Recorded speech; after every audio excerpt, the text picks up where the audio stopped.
বলছি সেই Russell viper বা চন্দ্রবোরা বা উলুবোরার কথা। এর বৈজ্ঞানিক নাম রুবিয়া রাসেলি। ভাইপারি পরিবারভুক্ত ভারতীয় উপমহাদেশের অন্যতম বিষধর সাপ এবং উপমহাদেশের প্রধান 4টি বিষধর সাপের একটি।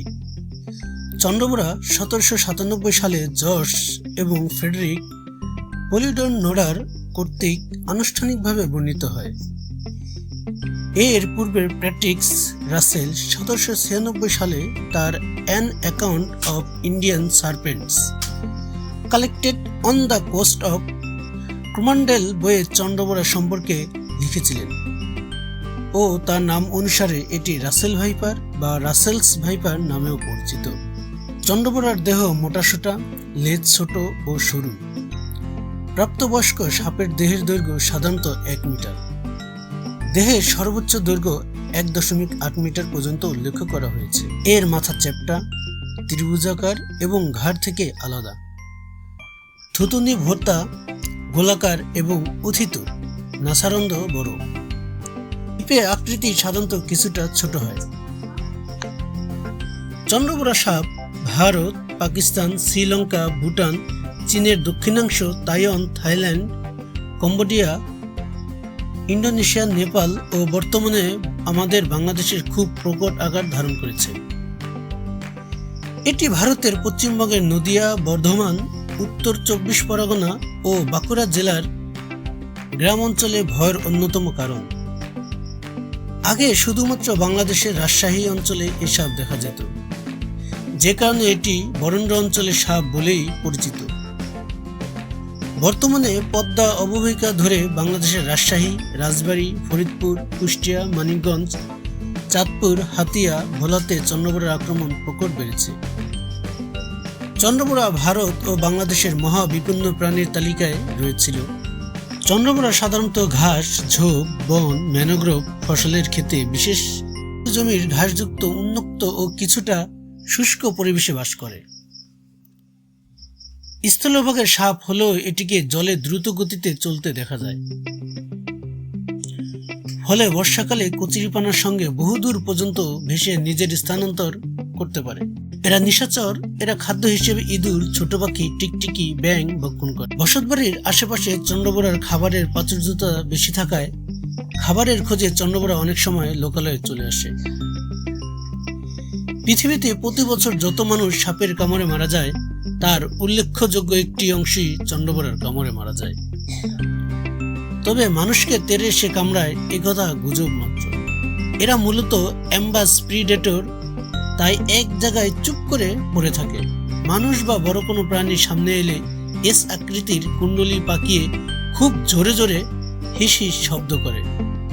তারপরও তাকে বিরক্ত করা হলে তবেই অত্যন্ত দ্রুত গতিতে ছোবল মারতে পারে। ছোবল দেওয়ার সময় শরীরের সামনের দিকটা ছুড়ে দেয় বলে ওই তেরে এসে কামড়ায়, যাতেও ভুল ধারণা জন্ম নেয়। অন্যান্য সাপের মতোই চন্দ্রবোরা সাধারণত মানুষকে এড়িয়ে চলে, কিন্তু লোকালয়ের কাছাকাছি ক্ষেত কিংবা ঘাস জমিতে কিংবা অনেক সময় ইঁদুর শিকার করতে লোকালয়ে ঢুকে পড়ে। ফলে মানুষের সঙ্গে এই সংঘাত প্রতিনিয়ত বেড়েই চলছে। আক্রমণের সময় এর ক্ষিপ্র গতি ও বিষের তীব্রতার কারণে কিলিং মেশিন হিসেবে বদনাম রয়েছে এই সাপটির। তবে এই সাপ সম্পর্কে নানা অতিরঞ্জিত গুজবও ছড়িয়ে পড়েছে। সাপ সাধারণত ডিম পাড়ে এবং ডিম ফুটে বাচ্চা হয়, তবে চন্দ্রবোরার কথাটি ভিন্ন আলাদা। চন্দ্রবোরা ডিম পাড়ার পরিবর্তে সরাসরি বাচ্চা দেয়, ফলে সাপের বাচ্চাদের বেঁচে থাকার সম্ভাবনাও অনেক বেশি। এরা বছরে যে কোনো সময় প্রজনন করতে পারে, তবে মে থেকে পরের 3 মাস পর্যন্ত সবচেয়ে বেশি ঘটে। একটি স্ত্রী সাপ গর্ভধারণ শেষে 20 থেকে 40টি বাচ্চা দেয়, তবে কোনো কোনো চন্দ্রবোরা সাপের 80টি পর্যন্ত বাচ্চা রেকর্ড করা হয়েছে। একটি চন্দ্রবোরা সাপ এক্সো বলে বেশ খানিকটা বিষ ঢালতে পারে। পূর্ণবয়স্ক সাপের ক্ষেত্রে বিষের পরিমাণ 130 থেকে 250 মিলিগ্রাম। চন্দ্রবোরা সাপের কামড়ে তাৎক্ষণিক ক্ষতস্থানে ব্যথা শুরু হয় ও কিছুক্ষণের মধ্যেই ক্ষতস্থান ফুলে যায়। রক্তক্ষরণের একটি সাধারণত লক্ষণ। এছাড়া রক্তচাপ ও হৃদস্পন্দনের হার কমে যায়। প্রায় 1/3 ক্ষেত্রে বমি হয় ও মুখমণ্ডল ফুলে যায়। যথাযথ চিকিৎসা না নিলে 25 থেকে 30% ক্ষেত্রেই কিডনি অকার্যকর হয়ে যায়। চন্দ্রবোড়ার বিষ হেমাটক্সিক, অর্থাৎ এর প্রভাবে লোহিত রক্তকণিকা ধ্বংস হয় এবং বিভিন্ন অঙ্গ যেমন ফুসফুস, কিডনি ক্ষতিগ্রস্ত হয়। দ্রুত চিকিৎসা নিলে ও 70 অ্যান্টিভেনাম প্রয়োগে বিষক্রিয়া সম্পর্কিত নানা শারীরিক জটিলতার হার বহু অংশে কমানো সম্ভব। ভারত, বাংলাদেশ, পাকিস্তান প্রভৃতি দেশে বিষধর সাপের বিশেষ প্রতিরোধের জন্য পলিভ্যালেন্ট অ্যান্টিভেনাম হাফাকিন ইনস্টিটিউটে তৈরি। তার দ্বারা চন্দ্রবোড়া বিষেরও প্রতিরোধ করা অনেকটাই সম্ভব। চন্দ্রবোড়ার বিষ রক্ত জমাট বাঁধতে সাহায্য করে। এ কারণে হাসপাতালের ল্যাবরেটরিতে রক্ত জমাট বাঁধা সংক্রান্ত পরীক্ষায় এর ব্যবহার রয়েছে।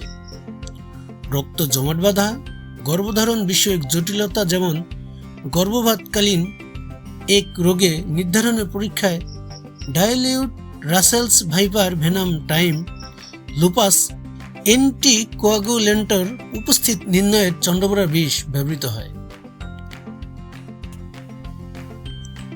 ভিডিওটি আপনাদের কেমন লেগেছে কমেন্ট করে জানাবেন এবং পরবর্তীতে এ ধরনের আরও ভিডিও দেখার জন্য চ্যানেলটি সাবস্ক্রাইব করে রাখুন এবং চ্যানেলটির বেল আইকনে টিক দিয়ে রাখুন।